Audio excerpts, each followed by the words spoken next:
À Lubumbashi, comme partout en République démocratique du Congo, il est célébré la journée nationale de l'enseignement ce 30 avril 2024. Une énième célébration nationale qui pousse les corps enseignants et les autres décideurs à réfléchir sur l'amélioration des conditions d'apprentissage des élèves et la meilleure vie des enseignants. Un secteur qui pose souvent problème en République démocratique du Congo. Cependant, les changements commencent à se dessiner depuis l'avènement de la gratuité de l'enseignement des bases prôné par le président Félix Tshisekedi lors de son premier quinquennat. À cette occasion, quel bilan peut-il faire avec l'existence de la redevance minière et les projets PEDEL dont sont bénéficiaires les entités territoriales décentralisées? Dans les secteurs Bukanda, l'impact est visible, soulignent les chefs des secteurs.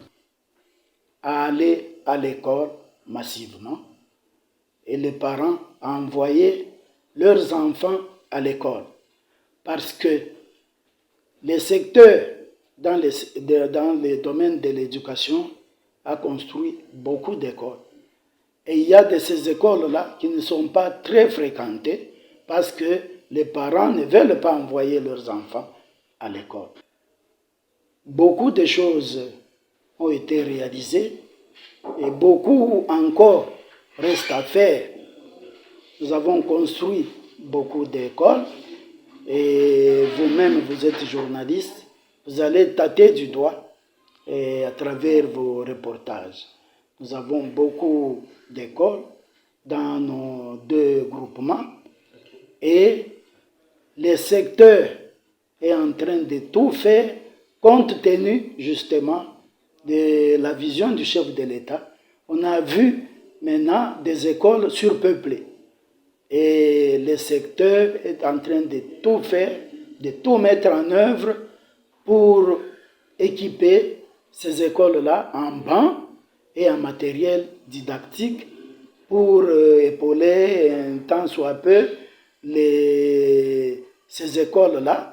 Sébastien Mwapé, chef de secteur, est revenu aussi sur les choses à améliorer davantage, notamment la mécanisation des enseignants dans toutes les écoles viables et fiables dans tous les villages de Bukanda. Il y a le problème de fonctionnement et le secteur est dans l'obligation de soutenir ces écoles-là.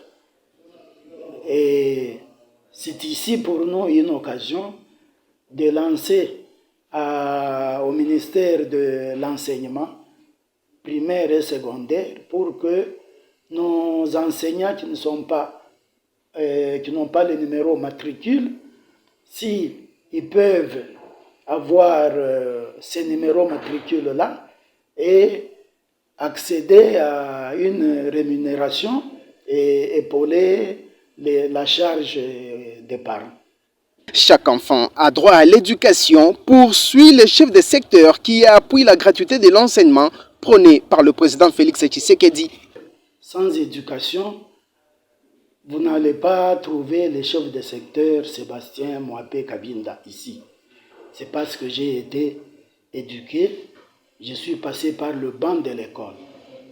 Et conformément à la vision du chef de l'État, qui a instauré la gratuité à partir de l'enseignement de base, c'est pour dire que tout enfant a droit à l'éducation pour participer au développement de notre pays.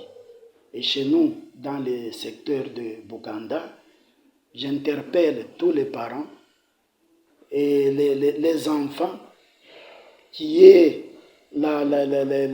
qui contribuent à sa propre éducation, parce que sans la volonté de l'enfant, l'éducation est nulle.